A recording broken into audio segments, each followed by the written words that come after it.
Afternoon. The Committee on Appropriate, Subcommittee on Financial Services and General Government, fiscal year 2023 budget request for the Office of Management and Budget. Committee hearing will begin. I'll begin with the opening statement. This afternoon, we welcome back the Honorable Shalonda Young, the Director of the Office of Management and Budget, to testify on OMB's fiscal year 2023 budget. Director Young is very familiar to us, having previously served as staff director to this committee. Last year, she testified before this subcommittee as the acting OMB director. I could not be more thrilled that the president nominated her and the Senate confirmed her to be the permanent head of the agency. Congratulations. Of course, Director Young's title is hardly the only thing she has changed in the past year at OMB. I want to highlight a few of these items. First, as a supporter of the government transparency, I have pushed for years for more openness when it comes to the president's budget and OMB's apportionment authority. So I'm glad that we're able to secure several new transparency requirements in the FY 2022 bill, including the creation of a single landing page with links to federal agency budget justifications and public disclosure of OMB apportionments. These are important changes that will provide the public with insight into billions of dollars of federal spending while ensuring this committee and Congress can perform its oversight work and ensure the executive branch is faithfully implementing appropriations law. I know OMB has already met several deadlines specified in these new provisions, and I look forward to hearing more about the remaining requirements and when they will be completed.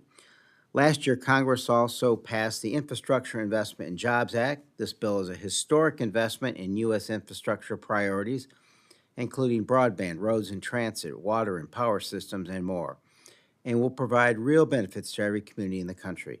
But it also adds to the oversight responsibility of OMB, which is already monitoring trillions in spending for coronavirus relief, as well as supplemental funding for Ukraine, all in addition to regular appropriations.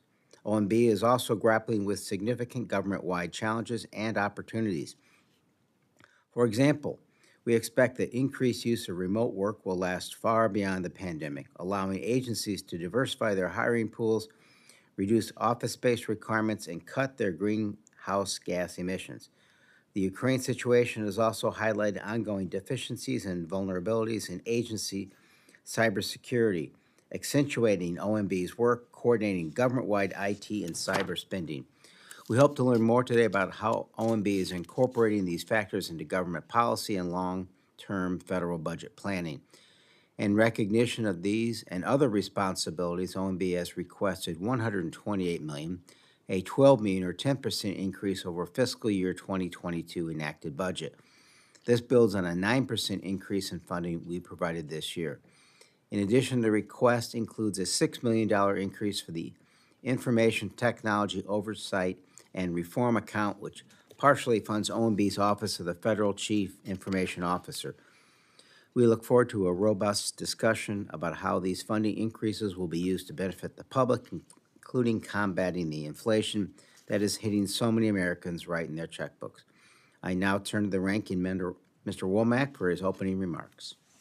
Thank you, Mr. Chairman, and welcome back to the committee, Director Young.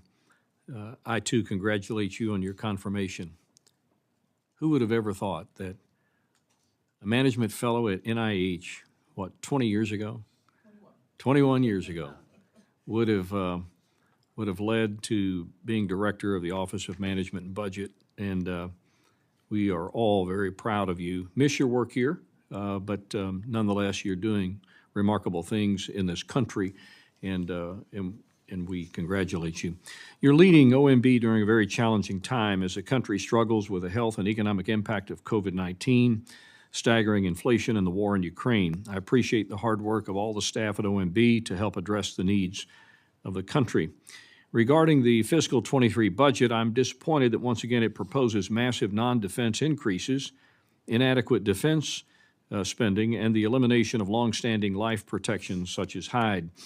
Last year, when you testified, I said that I was concerned that the excessive level of federal spending by this administration would lead to both inflation and historically high debt that will hinder the recovery and burden future generations of Americans. Unfortunately, my concerns have materialized.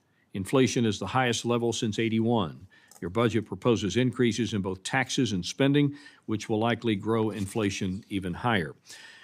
Now, regarding the nation's debt, it currently exceeds $30 trillion, and the president's budget estimates it will grow to over $44 trillion in the next 10 years. This debt, along with increasing interest rates, will hurt future generations' economic opportunities and hinder the federal government's ability to fund the future security needs of the country. I was hoping that as the pandemic waned and the economy grew, we could reduce non-defense spending, yet the president's request proposes even more. I'm also troubled with the administration's tax proposals. I don't see how increasing taxes on American corporations will help reduce inflation, address supply chain disruption, or help American companies compete on a global basis. I understand the administration can propose an aspirational budget, especially in a year without budget caps. However, we all know that in order for the committee to complete its work for fiscal 23, defense spending will need to go up, non-defense will have to come down. We also know that longstanding provisions such as Hyde will be restored. In recent years, the appropriations process has broken down, resulting in CR after CR and ending in omnibus appropriations bills enacted several months into the fiscal year. I hope you will work with the committee in crafting bipartisan appropriation bills that can be enacted before the start of the fiscal year 2023. Regarding the budget request for OMB's operations, I believe a 10% increase over the current year is excessive, but I will work with Chairman Quigley to ensure that you have an appropriate level of resources to complete your work. Director Young, I look forward to working with you and am hopeful to have a successful bipartisan appropriations process this year. I thank you, Mr. Chairman, and I yield back my time. Thank you, Mr. Womack. Director Young, thank you again for being here today. Without objection, your full written testimony will be entered into the record. With that in mind, we would ask for you to please summarize your opening statement in 5 minutes. Will do. Chairman Quigley, Ranking Member Womack, Mr. Pocan, Mr. Stewart, if people might be up late at night and watching this on repeat on C-SPAN and wonder why we're all smiling, it's because I'd like to say I grew up on this committee. This is where I cut my professional chops and really see a lot of people who are like family to me sitting at the dais and behind the dais. So I think the best of Washington is found on the Appropriations Committee, and I was very proud to work as staff director and staff on this committee for about 14 years.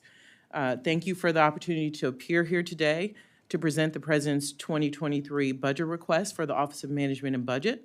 I would like to start by thanking members of this committee from both parties for their support for OMB's budget in the 2022 omnibus.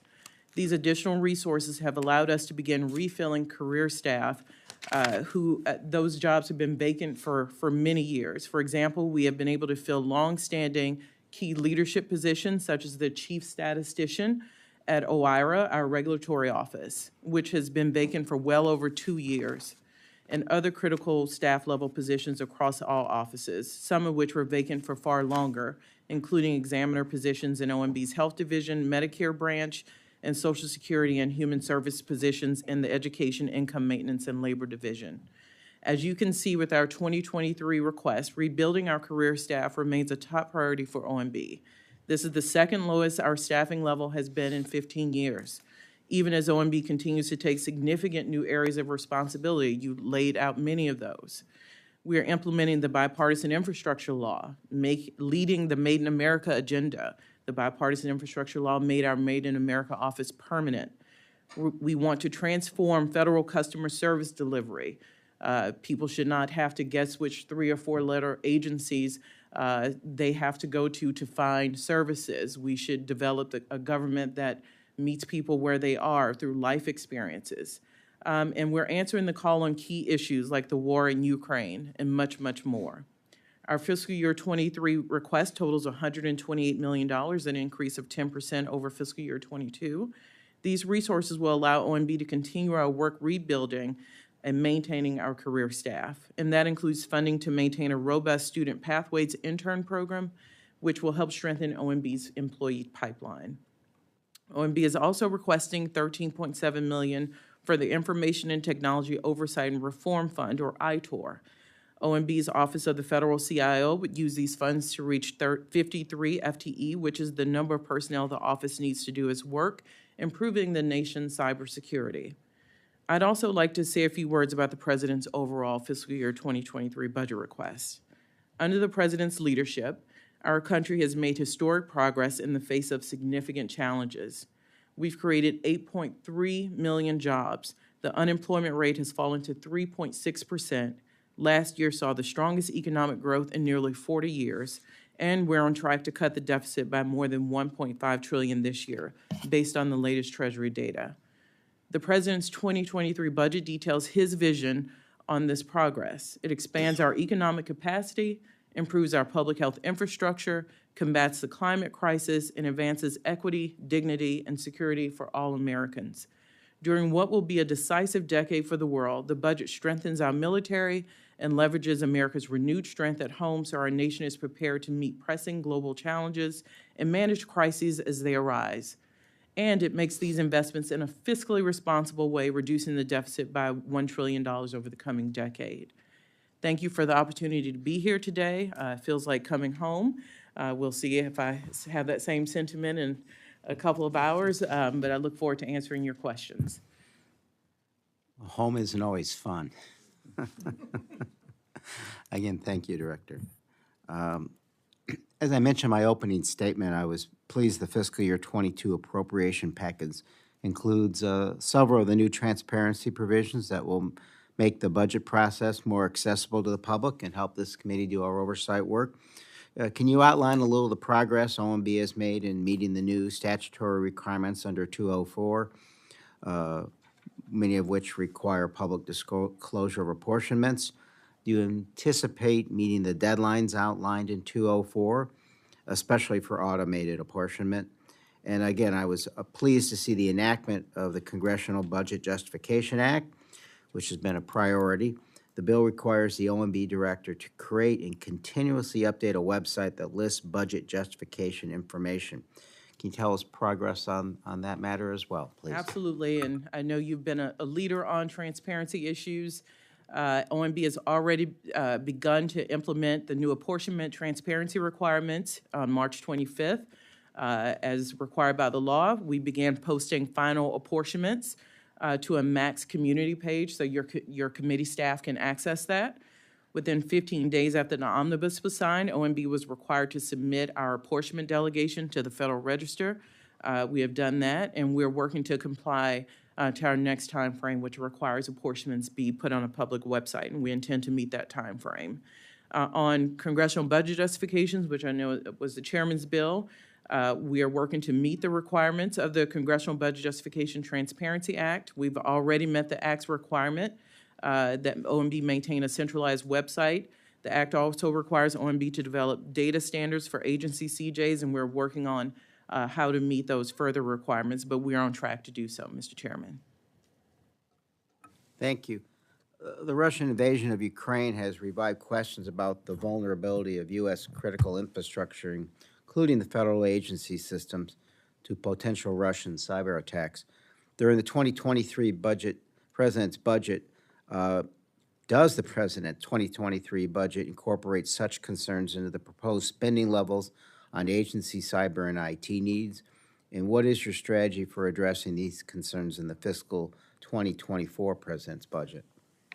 Given all that the Appropriations Committee has to fund, it's easy for cybersecurity to get left behind. You have a lot of obligations, the same with putting together the President's budget, but we've seen through various attacks from Colonial Pipeline to solar winds that we cannot afford to let this lapse, and we have to do a better job as a government.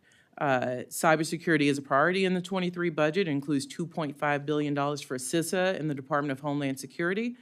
You heard us. We're asking for a little over $13 million for our CIO who oversees cybersecurity efforts across the government, and we're doing good work with our Technology Modernization Fund, which this committee has supported in the past. That fund resides at GSA. OMB and GSA run that program, and agencies come to us and submit applications for innovative projects to strengthen their technology and cybersecurity needs. We're seeing that is needed more than ever. You mentioned Russia as well as China. We have to stay on top of this threat. And many of our systems are not ready, and we often do a good job responding after an event, and we're trying to position ourselves, including with the new zero trust strategy, getting ahead of the issue. Thank you. Mr. Ranking Member? Let's go down memory lane a minute. Back to 18. You remember well the budget process, Joint Select Committee. 16 members, 8 senators, 8 members of the House. And I co-chaired that committee with our friend Nita Lowy. We talked about a lot of things, but the overarching theme was, what can we do to fix what most people would characterize as a broken budget process in this country? And sadly, you know, this is my 12th year, but sadly, in the course of the entire time I've been in Congress, we haven't seen regular order the way it was designed to perform. So a couple of questions for you. Out of that committee, Director Young, we talked about biennial budgeting. Do you have any thoughts on it? Is it still, do you think it would still be a fresh alternative, a more effective alternative to what we're doing now? You know, one, I like to clarify when this comes up, there's biennial budgeting and biennial appropriating. I think there's a lot. We're talking about budgets right now. We're talking about budgeting. And I do think we did some version of biennial budgeting, and I think it worked fairly well when we had to do 2-year budget deals in order to statutorily change the caps that you mentioned. We're out of the cap season, but during caps, we often pass 2-year budgets. And that second year was often a smoother process. So I think we have an example that worked in recent memory. So I certainly would want to work with several of you. You're not the first member. I think there is interest on both sides of the aisle, on both sides of the Capitol to do something. From the seat I sit in now, I will tell you CRs are detrimental. You know, we did Ukraine funding. We started to see Russian aggression while the Department of Defense was in a CR. That is not an effective way to run a government. I'll say we can't give grants to state and locals. We hold those during a continuing resolution to see what the final numbers are. Your communities are used to dealing with that uncertainty, but it's not acceptable. So I look forward to working with you to figure out something to get us on schedule. Another frustration I have, and it was exacerbated by the COVID pandemic, and that is that we don't talk up here a lot about deficits and debt unless there is some kind of consequence as a result for not dealing with it. You know, we're $30 trillion in debt now. We'll add to the debt this year and for the foreseeable future. But in that Joint Select Committee, we advocated for a debt to GDP target. What are your thoughts on debt to GDP? If you can't get to a balanced budget, at least some metric out there that you can work toward where there are some guardrails that keep Congress from sidestepping the issue. Your thoughts on it? Yeah, and I think we've talked about this. The one thing that comes to my mind I hope would be avoided, I think of sequestration on the discretionary side. I wouldn't want to see us go down a road of doing something with similar consequences on the mandatory side. When we talk about debt, many of the things that are included in that number you cite are spending on entitlements, not what the Appropriations Committee is considering, but Medicare, Medicaid, Social Security. So we have to be very careful about triggers to make sure there are not unintended consequences. I do think the way we're going to have to deal with this as we face cliffs in the entitlement programs are both parties are going to have to come together and find solutions that deal with the issues of the day and maybe not necessarily triggers where we don't have to make targeted decisions. There's a key word you mentioned, cliffs. I am a proponent of when you recognize that you have a problem, not to wait till you get ready to drive off the cliff, but to begin addressing the solutions to the problem as soon as you recognize you have a problem so that you never really see the cliff. But up here, it seems as though we're not motivated until there is a danger sign ahead. Would you agree with that? I'll let you speak about how things run here. I'm no longer on Capitol Hill, but I do believe these are major issues the population is aging. There are structural issues tied into those debt numbers, then the benefits numbers. And my guess is both parties are going to have to hold hands and come up with some creative solutions that rise above politics of the day. I would not disagree with that. So let's get back to what we do up here. We're appropriators. We deal with the discretionary part of the budget, which is about a third of government spending. I make the argument all the time to anybody willing to listen that the continued lack of leadership on the part of the Congress to deal with the side of the spending ledger that's outside of the appropriation jurisdiction, and we're talking about mandatory spending. You just mentioned the big ones: Social Security, Medicare, Medicaid. I would add net interest to the debt, on the debt to that equation. But the inability of Congress to actually deal with those programs is creating intense pressure on the part of the budget that the appropriators have to deal with, and that's the discretionary budget. And so would you not agree that at some point in time, or as you said, hold hands, we're going to have an adult level discussion as a country about just how far we can continue to go without addressing that side of the spending ledger? We got about 10 seconds. Yeah, well, I understand, but, you mentioned the high level of non-defense discretionary. I'll point out that much is needed to return non-defense discretionary to its historic level as a percent of GDP. So we're woefully behind in the investments we've been able to make over the last 10 years.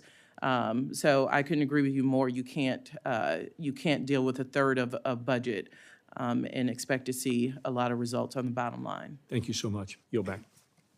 Thank you. Ms. Kirkpatrick.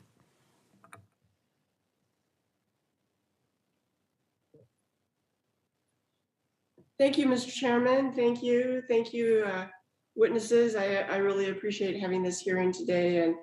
And, Director Young, it's nice to see you again. And it's great to have you as the acting, no longer as acting, but actually as the OMB director. So I thank you for that. It's great to see you. My question is, since he took office, President Biden's budgets have focused on investing in domestic programs for the betterment of the country. As you and others have said, the president's budget is about advancing equity across the board. To that end, I have some questions related to how the budget advances equity in a few different areas. So my first question has to do with Arizona, which has a significantly higher percentage of veterans than the broad United States. A huge number of those veterans live in my Southern Arizona district. So one of my top priorities since getting to Congress years ago has been advancing the quality and availability of veterans' medical care. I'm proud to see that the president's budget proposes increasing the overall scope of veterans' medical care funding by over 20%. It would be great to hear from you about the importance of these investments to the broader veterans healthcare landscape, as well as high veterans population states like Arizona. So my question has to do with, how are we going to significantly advance healthcare for our veterans? Thank you, Congresswoman Kirkpatrick, and good to see you as well. I'd like every member to take, a hard look at how we presented VA medical care. We often talk about defense and non-defense. That split was, done over a decade ago. It's a way we talk about the budget, but it doesn't have to be the final way we talk about a budget. VA medical care, the budget presented it as its own separate category. We believe it's important enough in our obligations to our veterans who have earned benefits of medical care should not be squeezed by the traditional caps that we talk about a budget in. So we believe a way to protect VA medical care, the traditional VA system, the brick and mortar system, and also allow our veterans to use community care, a way to protect that and ensure that it grows at the level our veterans deserve is to create its own separate category, separate from defense and non-defense. Second question has to do, I grew up on tribal land in Apache country, and I've really dedicated my career toward advancing the betterment of our state. I've seen firsthand the challenges these communities, tribal communities, face on a daily basis, like our veteran population. Again, one of the most serious challenges Native Americans communities face is lack of accessible, quality healthcare. I know the president's budget proposes to increase the Indian Health Services to make the funding mandatory.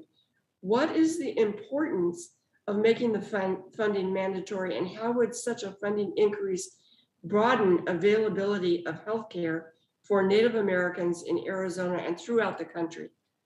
Congresswoman, you have me talking to the Appropriations Committee about taking something out and making it mandatory, so it might not be the widely well received, but no one, I believe, could argue that our Indian brothers and sisters have not always gotten their fair share from our government. And one place in particular, at Indian Health Service, we have listened, we've done tribal consultation. One thing that came out of those consultations and those conversations was a more steady path to pay for medical care. You heard me talk about veterans, how we approach that.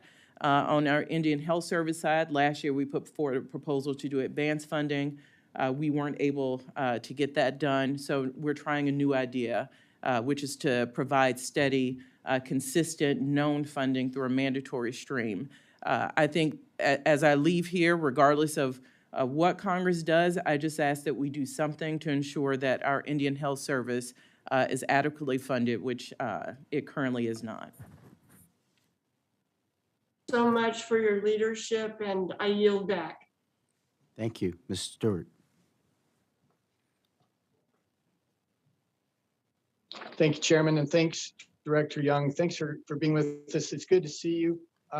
You kindly, at the beginning, comment said you hope when you left, you'd still be friends. I promise you we will be, because I think all of us can respect you and the work that you do, while at the same time disagree wholeheartedly with perhaps some of the actions or the decisions of the administration.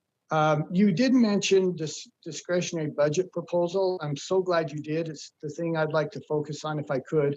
1.6 trillion, which sounds like a lot of money. Most Americans, listen to that, they go, well, it seems like a lot, but we really don't appreciate what that really is. It's nearly, as you said, 10% more than in 2022. It's a whole boatload more than 2021, and which, by the way, at the same time we've done a 10% there, only a 4% increase in defense, which I hope we have time to talk about as well. But before we do, I do want to focus on this. In the last couple years, we have spent something like $10 trillion. We spent 2.2 on the original COVID package, another 2.1 on the second, 1.9 in infrastructure. And that's on top of a normal budget, which is close to 5 trillion. And the result of that is generational inflation. And I know, Director Young, you have this experience, or at least I hope you do, of talking with just normal working families, hardworking Americans who this is devastating to them.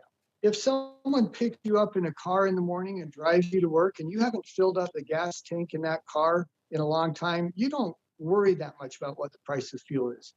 And if you're doing well and you have someone who even shops and cooks for you, you don't care what the price of milk or the price of bread is. But the vast majority of Americans do, including, for example, my 6 kids who are all young and they're starting their careers, and they think about it and it impacts them all the time. And Director Young, I know that you're sympathetic to that. I wish that the president and other members of the administration were more sympathetic to it. But my question to you is this: does the administration recognize that government spending, once again, something like $10 trillion in a couple of years, has impacted inflation? I'm going to ask my second question and allow you to answer both if we could. And the second question is tied to that. If they don't believe that now, how high would inflation have to be before they would consider cutting government spending? Thank you, Mr. Stewart.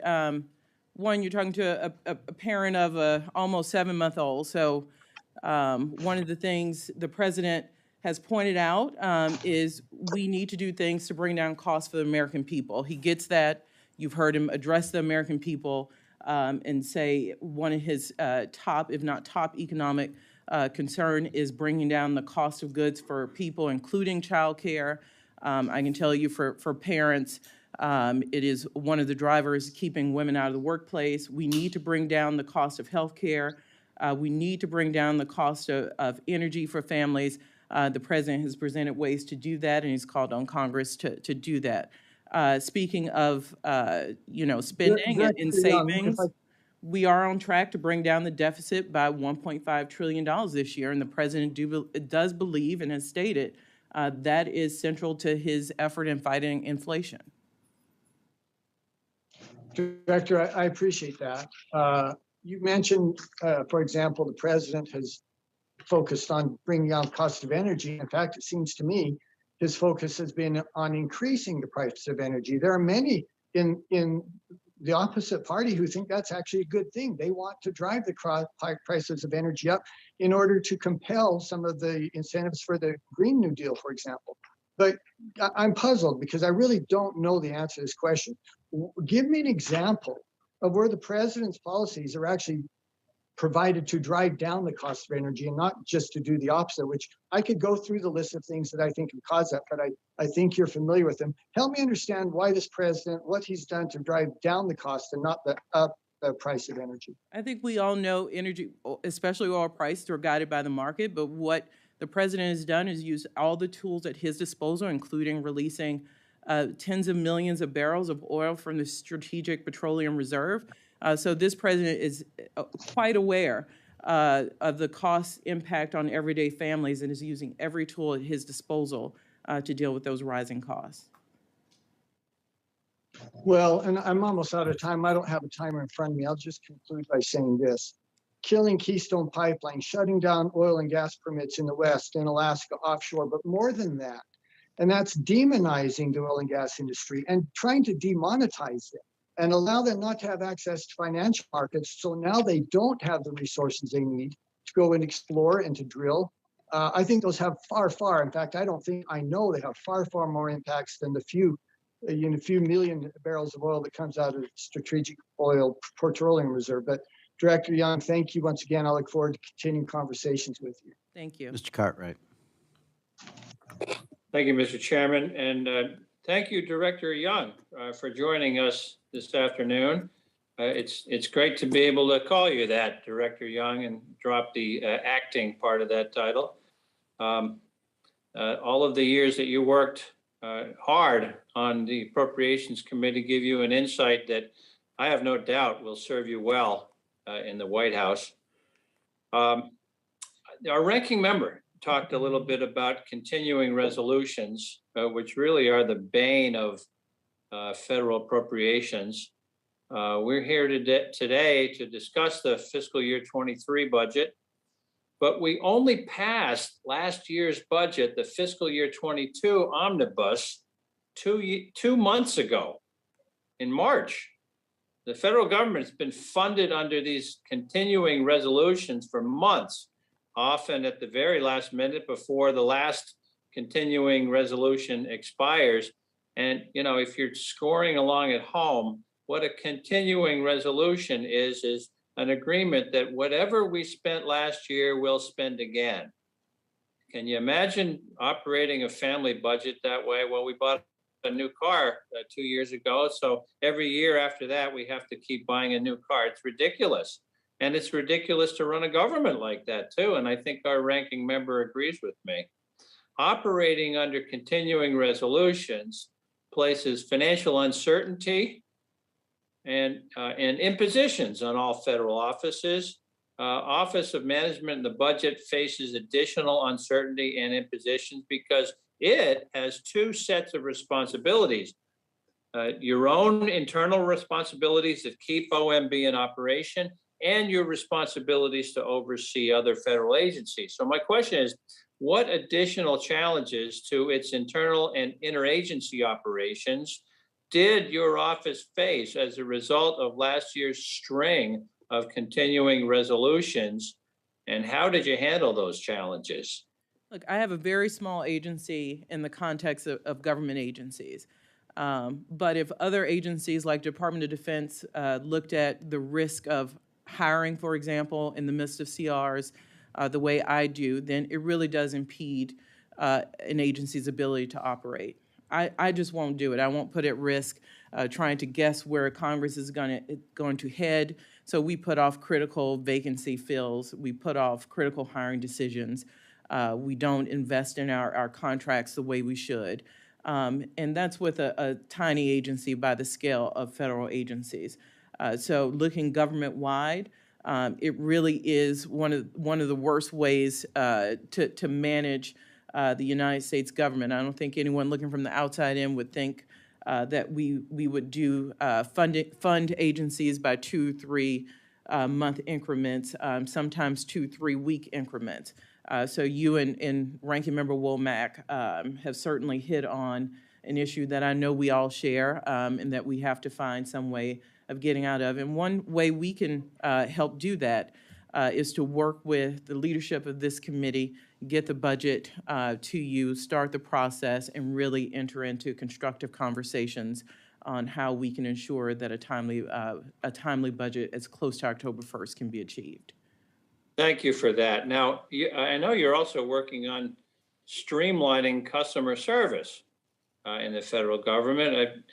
We've all heard from our constituents how hard it is to navigate government websites to find the right service that fits their needs, speak to the right person, and find somebody who can help them navigate the federal government. This help is particularly critical for citizens who've recently suffered a sudden financial loss and need help receiving government services.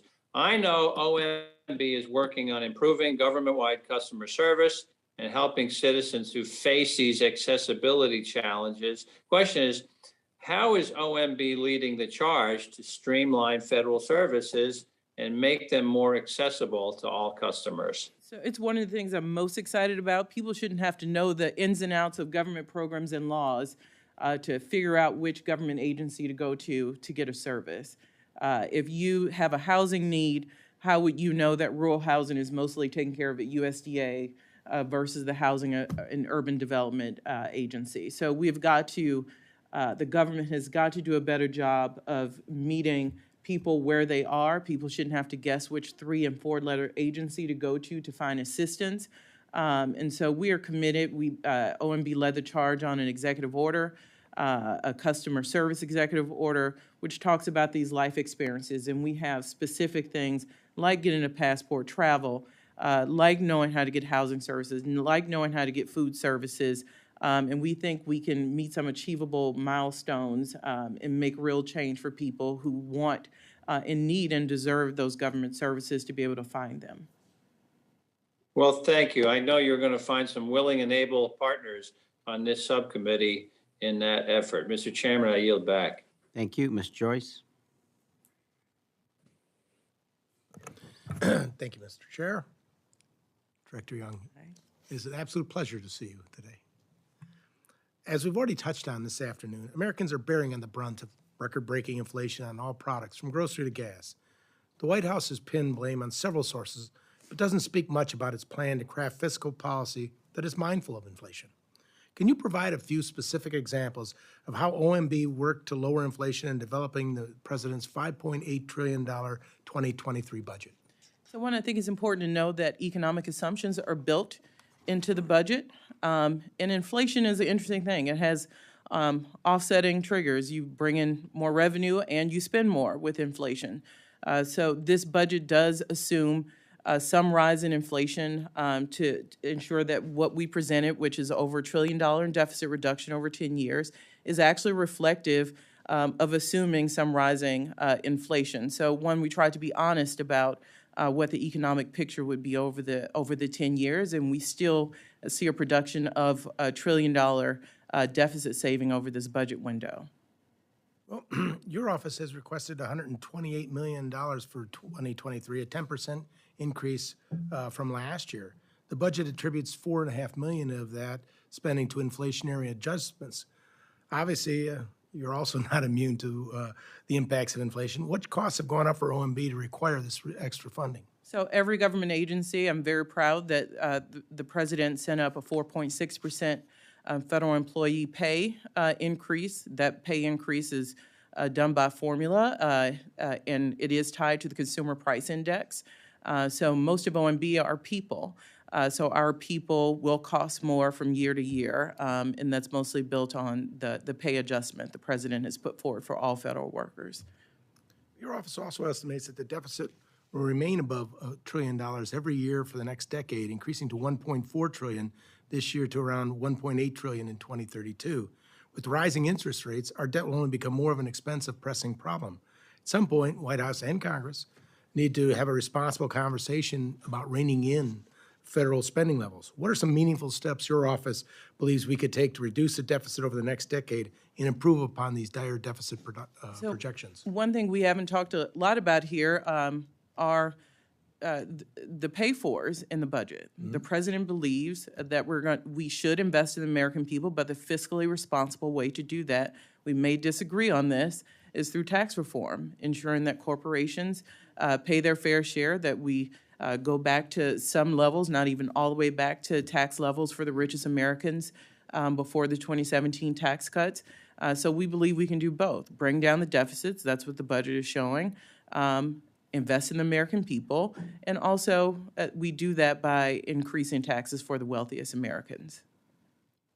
Thank you for your response. Thank you. I yield back. Chair. Thank you. Mr. Pocan. Thank you very much, Mr. Chair, and thank you, Director Young. We're very glad to have you here. I was pretty ecstatic when I saw your name was going forward and you got confirmed, and you know, having worked with you, the President and the White House is very lucky to have you in that position. Let me just say, I agree with Mr. Womack. I used to be on Reed Ribble's bill as well to do the biennial budget process, not appropriations, but budget process.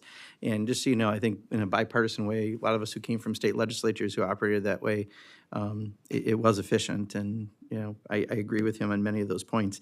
One point that he and I may not agree on as much though, is while you have a lot of great investments for working families, and we really appreciate what you've put together in this, as well as the attention that you've talked about on the deficit, the defense budget still is ballooning.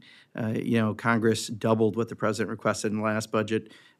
We just keep moving forward, and yet this is one of the very few agencies that never seems to get any real scrutiny or real review. You know, this is, when you talk about national security, I've asked this question of Dr. Fauci, Dr. Tabak from the head of the NIH, Dr. Jha, and they've all said that COVID was a national security threat. And yet the NIH budget is about a 12th of the defense budget. The CDC budget is about 1/70th of the defense budget. And, you know, I would argue things like cybersecurity, climate change, pandemics clearly are all things that fall in national security.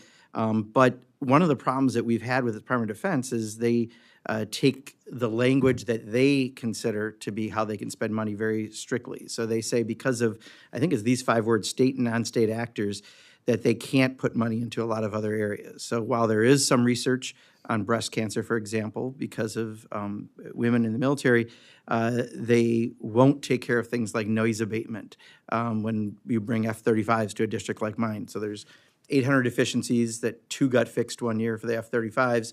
So there's very, very little review on that, but then I can't get support because they say it doesn't fall under their purview. And I would argue that when you have the most recent class of aircraft carrier, the Ford class, when the toilets get plugged, it's $400,000 worth of acids have to be flushed down the toilet. You're literally flushing money down the toilet. We have amphibious vehicles that sink but don't float, and that's a problem with amphibious vehicles. As I mentioned, the F-35, the 800-plus deficiencies.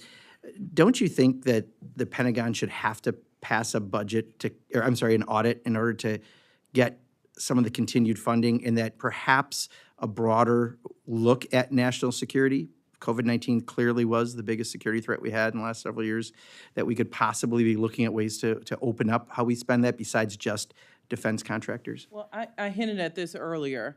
I do think the way we look at the budget over the last decade is, we landed there and we haven't moved from it, defense, non-defense, even to taking a conservative change to that, security, non-security. If Department of Defense is central to our security, so is FBI, but that is counted with the labor HHS bill and the many social services we fund. We can certainly take a broader look at what security of the nation is. Department of Homeland Security, for example, veterans, outside of medical care. So count me in to relook at how we kind of pit these things against each other, and should we take a broader look on what security is. Even in the conservative view, I think there's room to grow what is real security. I think any common sense person will tell you all agencies should pass an audit. I don't think we cannot invest in the Department of Defense, unfortunately, until they do so, but it should be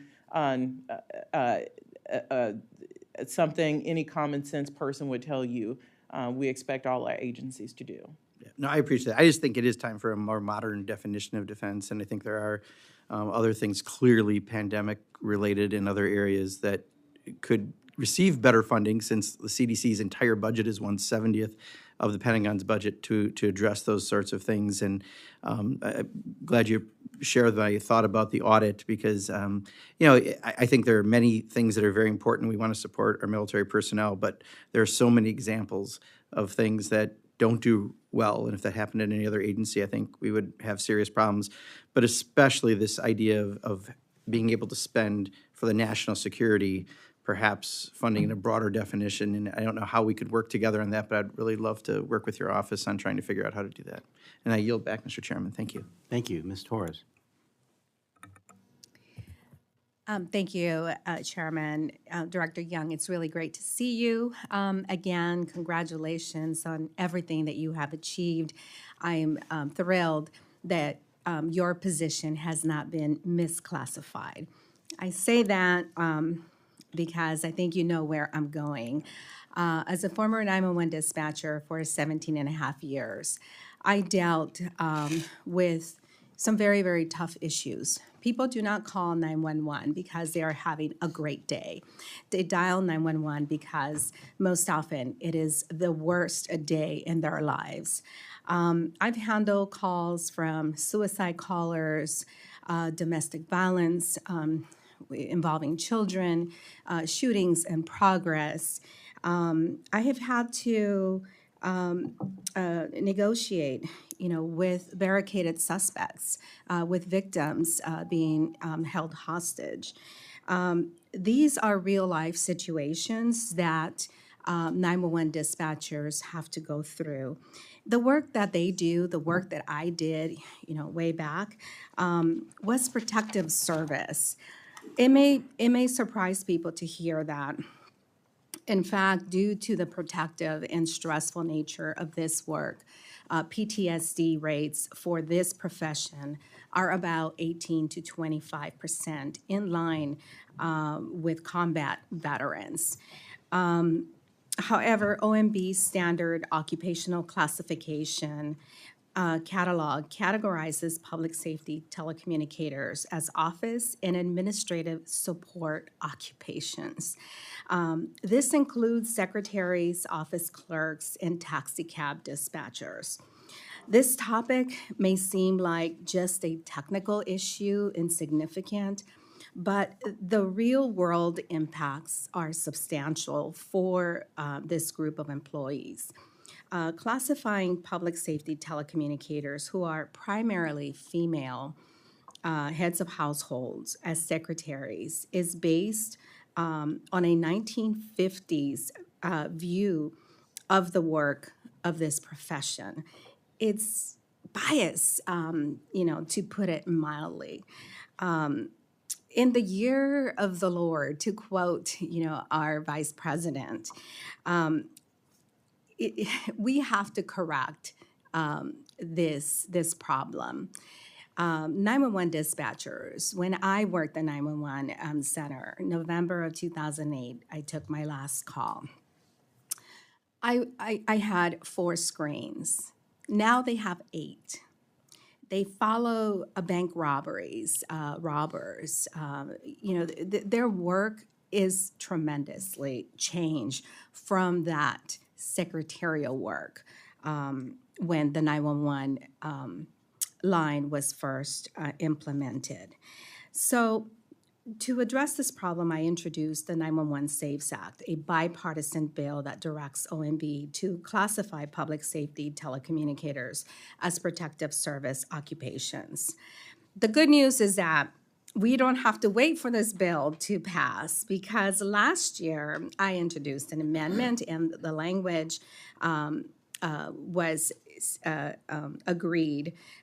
This committee instructed OMB to re-examine the classification of public safety telecommunicators. So my question to you is, how much longer do 911 dispatchers have to wait to get the good news? How much longer, do we have to wait to ensure that there is a path for Congress to focus on this profession and provide them with the training and to professionalize this profession? So one, I will say this statistical analysis, and that's what it is. And without the context, which you bring to us, and I thank you for your leadership there. One, I think it would be truly helpful to have you over and talk to the staff that work on this. I think your perspective is awfully compelling. I've heard you tell the stories, and one cannot help but be moved by those. Two, this should not be what jurisdictions are using to base their stature, their compensation for 911 responders. So we certainly encourage them to adequately compensate. The statistical categorization should not be the thing that determines how we treat and professionalize this service across the country. But we got your report language. We're taking it to heart. Just so you know, these changes usually are a 10-year process. Your report language has us speeding that up. And I think meetings with interested parties is a good place to start. So thank you for the report language. And in addition to the hearings, that has really, I think, sped up our consideration. But it is typically a long process, and we last changed the classifications in 2018. Well, we're going to give you a bigger budget so you can help improve conditions. I yield back. Thank you. We are honored to be joined by the ranking member of the full committee, Ms. Granger.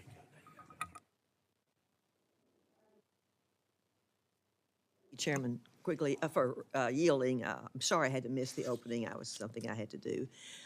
Just a personal privilege. I'd like to congratulate Shalonda on your confirmation at OMB. You'll do a wonderful job.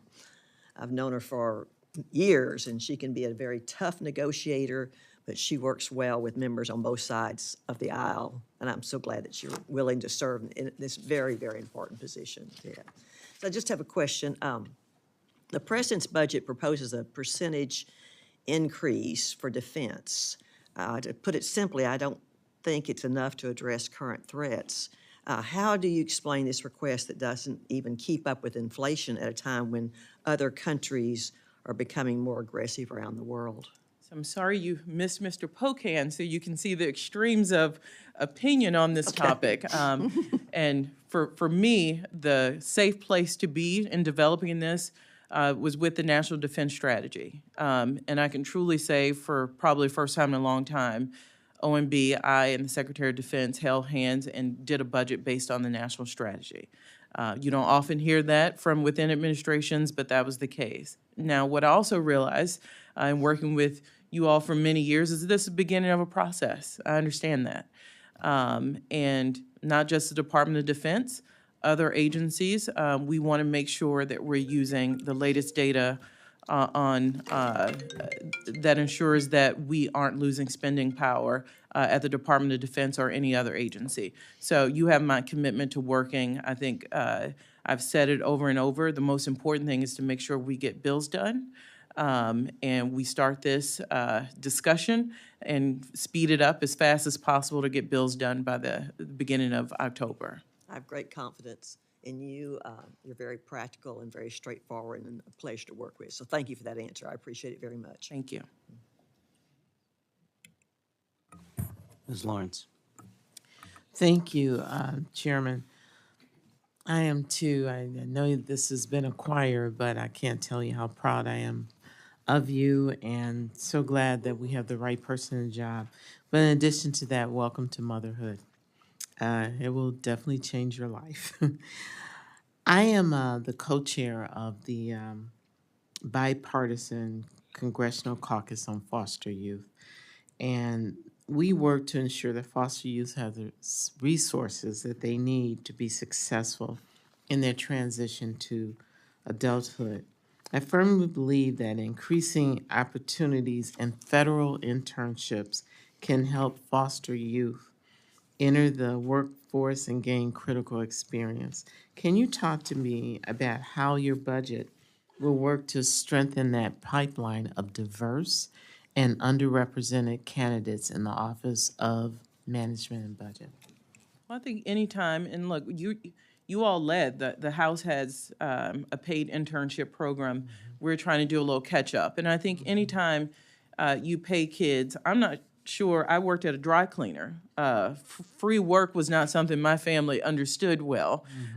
We have to be employed in my family. So it is a way to get people who would not otherwise have the resources to experience something like working for Congress, like working for OMB. So I certainly hope the ability to pay brings people in. Families across the country want to do this for their kids. I think they would find resources as best as possible, but any help, including paying the children so they could at least pay for their own living expenses while they're here, I think will help open up pipelines.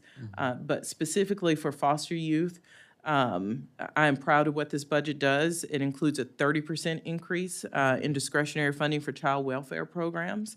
As part of the increase, we propose a $100 million competitive grant program to advance racial equity in the child welfare system and support struggling families who are in need for foster care, and a $10 billion mandatory funding package to safely keep struggling families together, which is the goal of many foster programs, if we can.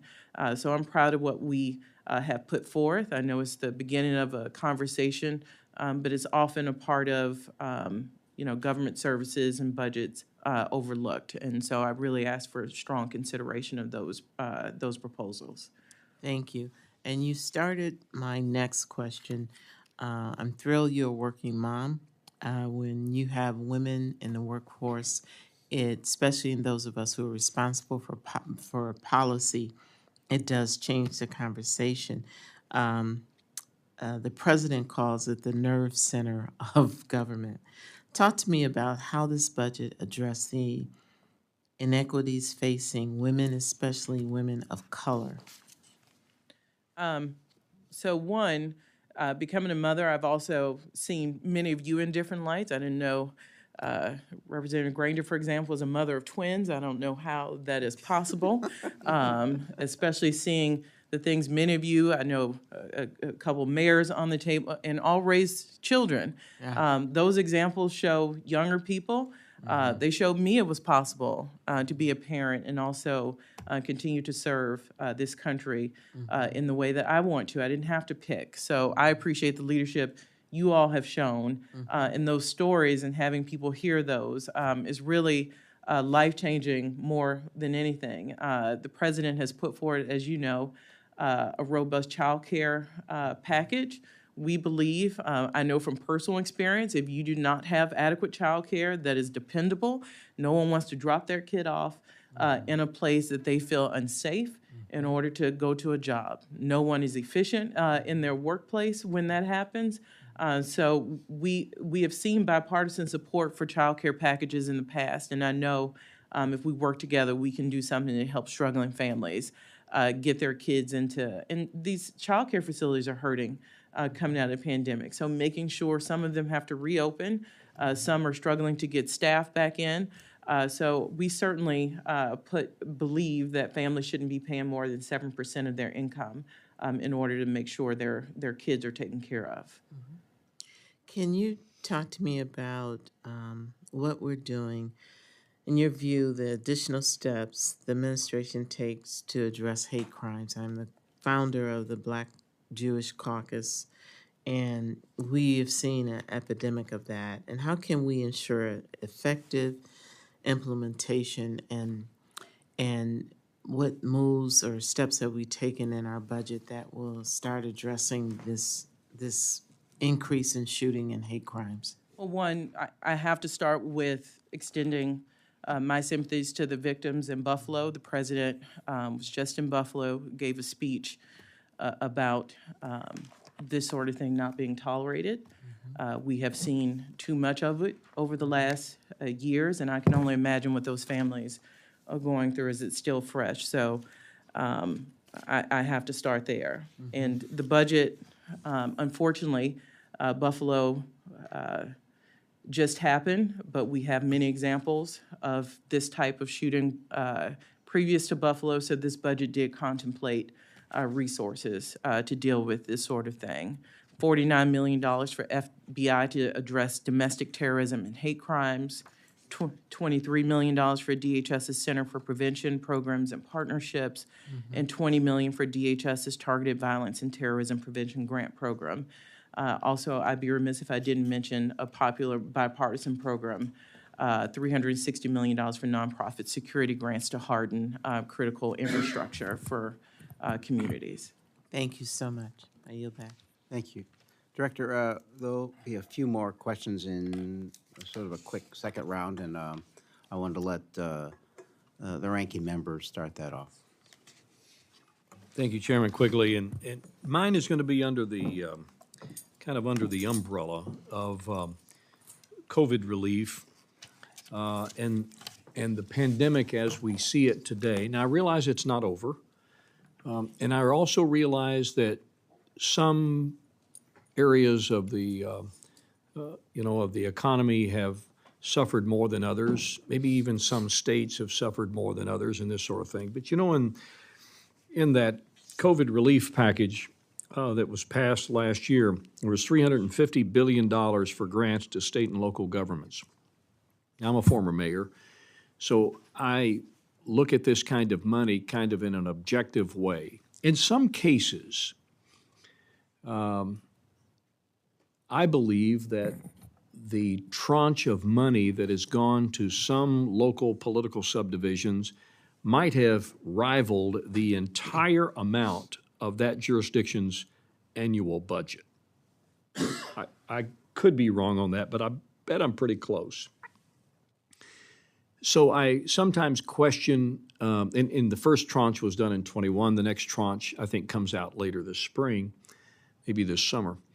And even in my own state, there are arguments being made among these political subdivisions as to what we ought to spend this money on. And so I look back and I think, we took a pandemic and we threw a bunch of money at the pandemic, and in some cases, the money was not all that necessary because the political subdivision wasn't all that hardship. For example, in the state of Arkansas, and I, that's the one I pay attention to, it announced in April that the state had the largest month of revenue collection in its history. Revenue for the month of April up in a lot of states, while everyday families are suffering from high gas prices, other inflationary spirals, and this sort of thing. So the larger question is, that's one example of how we've put a bunch of money into the hands of a lot of governments. And so I guess my overarching question to you is, given the state of the federal debt, given the conditions we have with employment, with low unemployment, and everybody has a help wanted sign hanging out in their window, with unprecedented inflation, should we not take a look at rescinding, clawing back some of these borrowed dollars that are still sitting in healthy balances in places where we've now created fights among political subdivisions as to how best to spend it for non-COVID related projects and issues? So that's my question. Should we not take a look at clawing back some of this money or using it as offsets? So I think you did for a couple of times, and those proposals were rejected for one reason or another. You know, you and I went down memory lane the first round of questions. Memory lane is more recent on this one. There have been efforts in Congress to rescind that money and use it for future pandemic needs, which you know we're still seeking for vaccines and therapeutics. The Congress spoke. That money was deemed too important, and we live to discuss how to move forward on COVID without clawing back those state and local funds. We have been open in conversation about looking for other offsets in ARP and past COVID bills before ARP. Just so you know, we sent up balances recently. About $160 billion remains unobligated. Most of that is for multi-employer pensions. That is hard to rescind. The rest mostly consists of veterans money for VA and disaster relief fund. So as we have sought needed COVID money for vaccines and therapeutics, while we don't believe that emergencies should be offset, this administration has been willing, has worked with members on both sides of the aisle to look for adequate and acceptable offsets. And let me tell you, you run into stone walls when you say, what about disaster relief? No, we're in hurricane season. We can't take from veterans. So the pool is getting tighter and tighter. And by the way, state and local funding, while it's going out in tranches, it's still all obligated because we know where it's going. So the pool of unobligated funding is shrinking as the days go on. I guess all I'm asking is, as leaders, we're all leaders, and certainly from your position as and you've got the bully pulpit on the budget side because your OMB is to continue to help promote the notion that before we borrow more money for whatever is next, that we take a look at what is unobligated today and try to use it before we commit to other projects down the road. Anyway, that's, sometimes I wonder how many people truly care about passing on this debt situation to future generations. But when I look at my 3 grandsons in their eyes and I see that they've had nothing to do with creating the problem, but yet we're going to give them the opportunity to pay for it, I just think that's morally wrong on our part. So just looking for some help and some leadership to help promote this. We have been at the table, especially in the COVID relief funding. And as you've seen, we've been open to offsetting future pandemic funding needs. And we continue to not want to enter the fall with Americans without adequate vaccines and antiviral. So we're willing partners to see what we can do with, to get that funding, and many have said offsets are necessary, so we continue to press that. Thank you. Director, we have one last question. Lessons from the pandemic.